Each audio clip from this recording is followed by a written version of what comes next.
విశాఖ దక్షిణ నియోజకవర్గాన్ని మరింత అభివృద్ధి పదంలో నడిపిస్తానని విశాఖ దక్షిణ నియోజకవర్గ ఎమ్మెల్యే వంశకృష్ణ శ్రీనివాస్ అన్నారు. సోమవారం విశాఖ జనసేన పార్టీ కార్యాలయంలో ఏర్పాటు చేసిన మీడియా సమావేశంలో ఆయన మాట్లాడుతూ ముఖ్యంగా జగదాంబ జంక్షన్ నుండి పూనా మార్కెట్ రోడ్లో ప్రయాణం చేయడానికి చాలా మంది ఇబ్బంది పడుతున్నారని, త్వరలోనే ఆయా సమస్యకు శాశ్వత పరిష్కారం చూపిస్తామన్నారు. నియోజకవర్గంలో డ్రైనేజీ వ్యవస్థను ఆధునీకరిస్తామని ఎన్నికల సమయంలో ఇచ్చిన ప్రతి హామీని నెరవేరుస్తామన్నారు. రాష్ట్రంలో ప్రజలకు సేవ చేసే నాయకుడు కావాలి తప్ప హిట్లర్లా పరిపాలించే నాయకుడు ప్రజలకు అవసరం లేదు అన్నారు.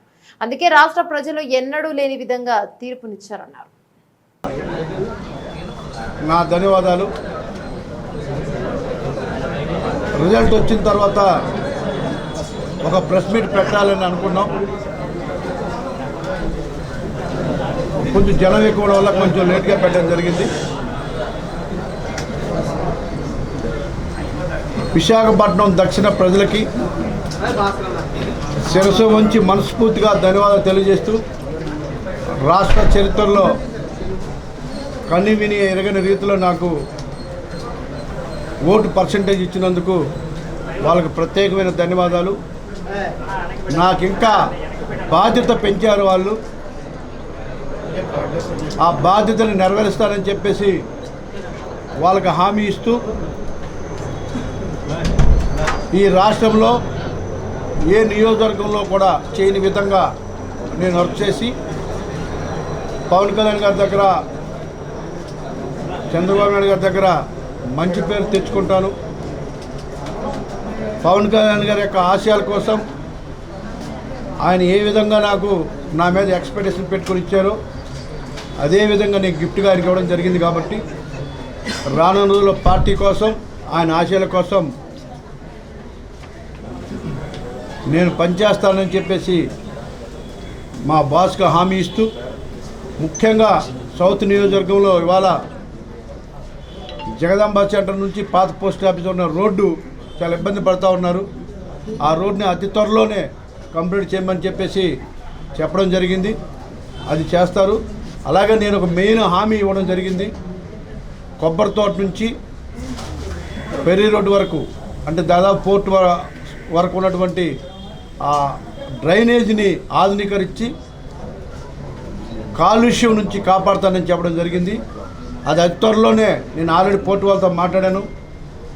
జిఎంసి ద్వారా దాని ప్రపోజల్ పెట్టించి ఓల్డ్ సిటీని కాలుష్యం నుంచి కాపాడడంలో 100% అది ఉపయోగపడుతుంది. గ్రీనరీ పెంచి అటు పార్క్ లాస్ట్ వరకు కూడా పార్కులో తయారు చేసి గ్రీనరీ పెంచుతాం.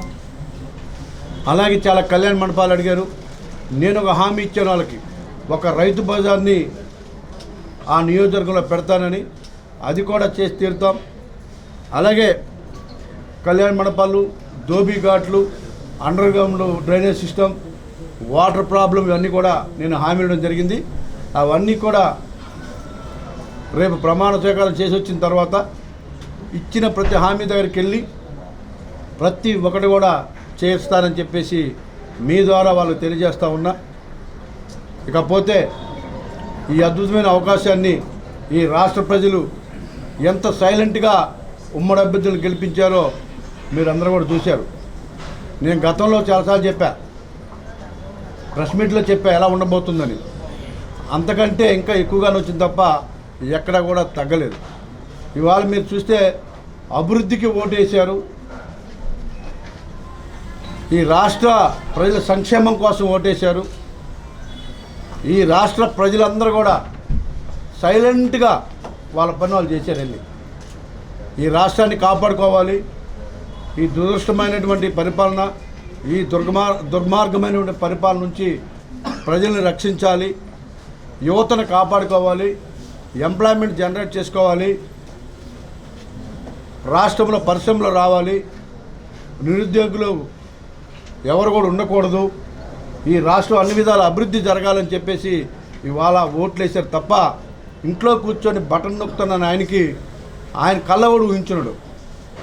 ఆ విధమైనటువంటి రిజల్ట్ ఇవాళ ఇవ్వడం జరిగింది. కాబట్టి నాయకులకు అందరూ కూడా ఒక హెచ్చరిక ఇది, ప్రజలకు నచ్చేటట్టుగా పరిపాలన చేయాలి తప్ప నేను మోనార్క్ని, నేను ఒక హిట్లర్ని, నేను ఈ విధంగా ఉంటే నేను చెప్పినట్టు వినాలి ప్రజలు నాయకులు అని చెప్పేసి అహంకార ధోరణి ప్రదర్శిస్తే ఏ విధంగా ఉంటుంది అహంకారానికి సమాధానం ప్రజలు ఇచ్చారు. కాబట్టి ఇది ఒక రాజనీతిగా తీసుకొని అవకాశం ఇచ్చినప్పుడు దాన్ని ప్రజలకు అనుగుణంగా పరిపాలించాలి అని చెప్పేసి ఇవాళ అలాంటి ఒక అద్భుతమైనటువంటి తీర్పుని ఇవాళ ఇవ్వడం జరిగింది ఈ రాష్ట్ర ప్రజలు. సో ప్రజలందరూ కూడా మనస్ఫూర్తిగా ధన్యవాదాలు. పవన్ కళ్యాణ్ గారు ఒక స్టార్ ఇమేజ్ ఇవాళ రాజకీయాల్లో రావడం జరిగింది. ఆయన వెంట మేమందరం జన సైనికులను నడుస్తాం.